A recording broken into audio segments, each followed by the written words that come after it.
Hello, everyone, and welcome to EnglishPod. My name is Marco. My name is Catherine, and today we're traveling a little bit and we need to book a hotel room. That's right. So today we're going to learn all the words and phrases that will help you talk to the receptionist in order to book a hotel room.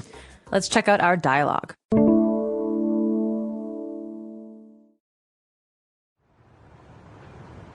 Madison Suites, how may I help you?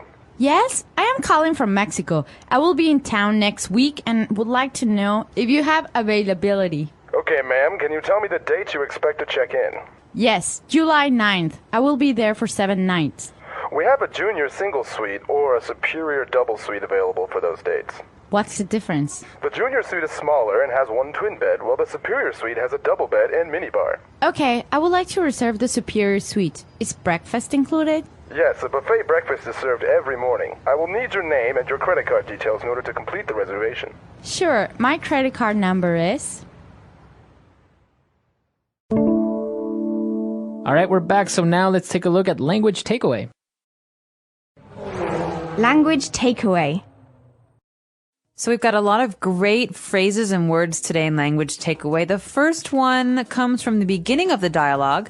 It's availability. All right, so the woman wanted to know if the hotel has availability. So what does that mean? That means, do you have free rooms? Do you have any rooms I could rent? So instead of saying, do you have any free rooms or do you have rooms available, you can just say, do you have availability? That's right. So you're basically asking the person, do you have anything available? So what's your availability? Very good. Okay. All right. So we asked the hotel if they have availability, and obviously the receptionist needs to know when we expect to check in.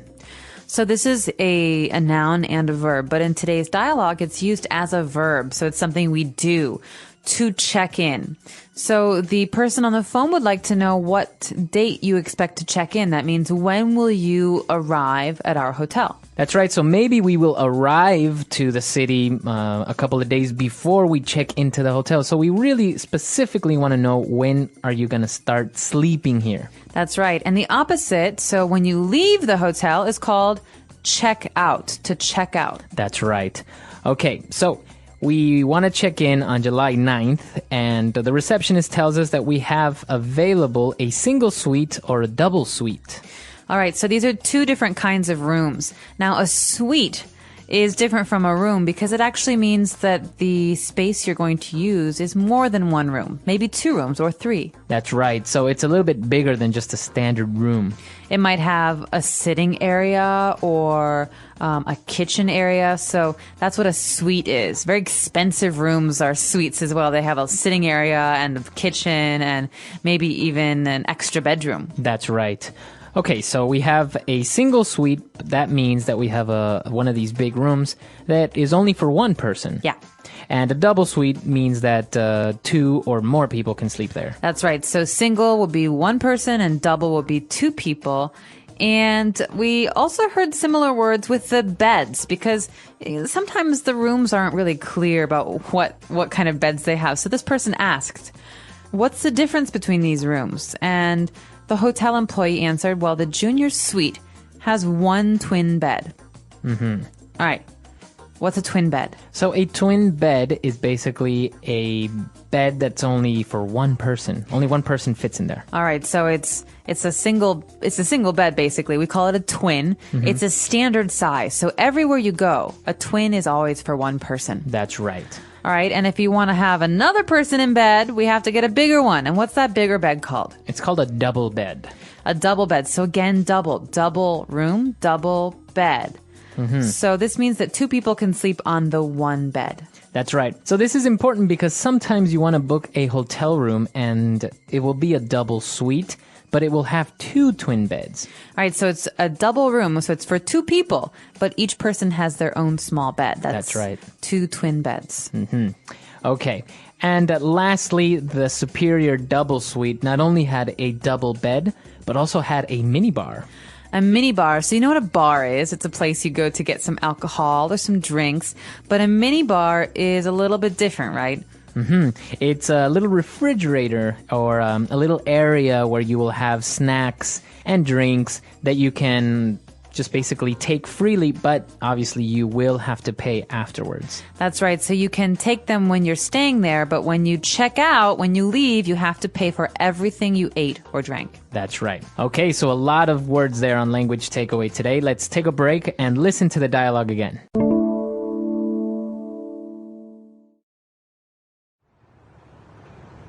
Madison Suites, how may I help you?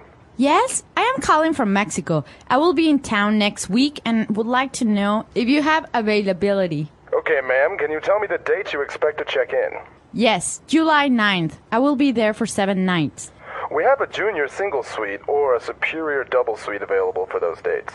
What's the difference? The junior suite is smaller and has one twin bed, while the superior suite has a double bed and minibar. Okay, I would like to reserve the superior suite. Is breakfast included?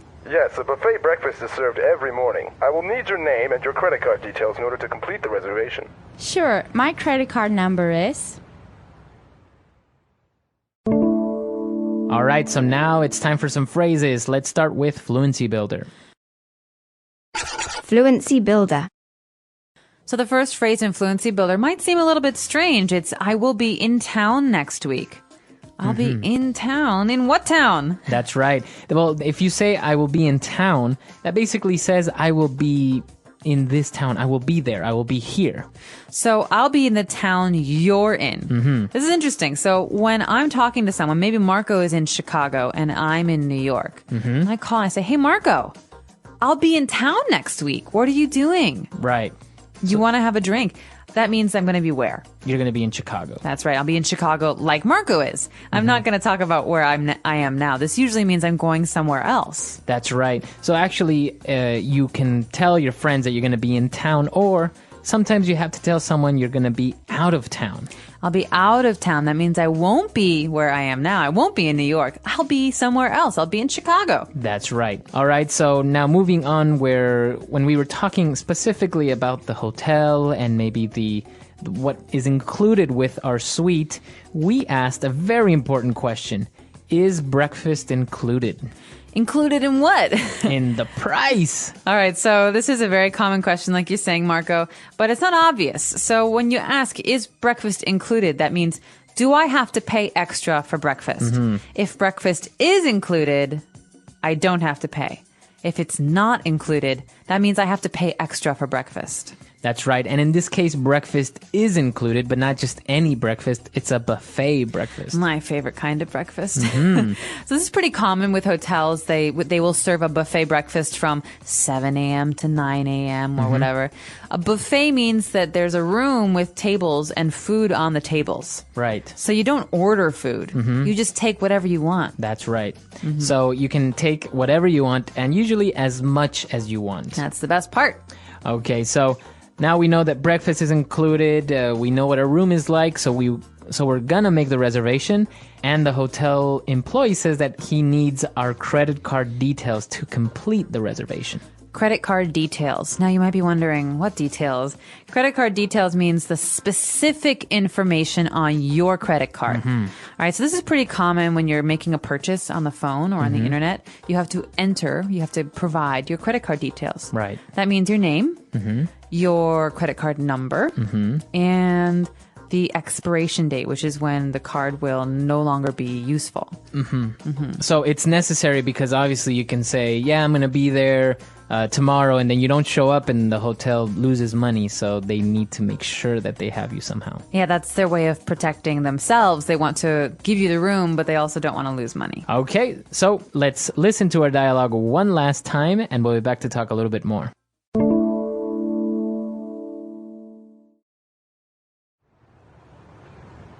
Madison Suites, how may I help you?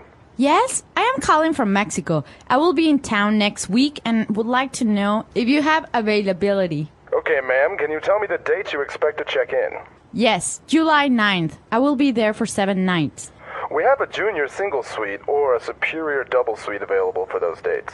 What's the difference? The junior suite is smaller and has one twin bed, while the superior suite has a double bed and minibar. Okay, I would like to reserve the superior suite. Is breakfast included? Yes, a buffet breakfast is served every morning. I will need your name and your credit card details in order to complete the reservation. Sure, my credit card number is... All right, so talking about hotels, I think one of the most important things out of this, well, not important, but also something that you should know is that the minibar is always so expensive. It is expensive. Be very careful when you're going into that minibar. Sometimes it seems like a really good idea. You're hungry and there are crackers or you want a beer. But you have to look at the menu because the menu will have the prices, and maybe something that's really cheap in a store outside is really expensive at a hotel. Yeah. And I think sometimes, I don't know, sometimes it's even hard to find that little menu, so you don't even know what the prices are. But you're so thirsty, you just want to have something to drink now, and it ends up costing you $10. That's right. So be careful. Anytime you're in a hotel room, expect the prices to be pretty high for the things in the hotel. Unless, of course, there's a sign or a piece of paper that says that something is free or complimentary. Yeah, that's right. Complimentary water is very common in hotels. They'll give you 2 free bottles of water. That's right. So complimentary means you don't have to pay for it. But if there's no sign, then expect to pay a lot. That's right. Okay, so if you guys have any questions or any doubts, or you want to suggest any other lesson topic, you can visit us at EnglishPod.com. We'll hope to see you there. Until next time. Bye. Bye.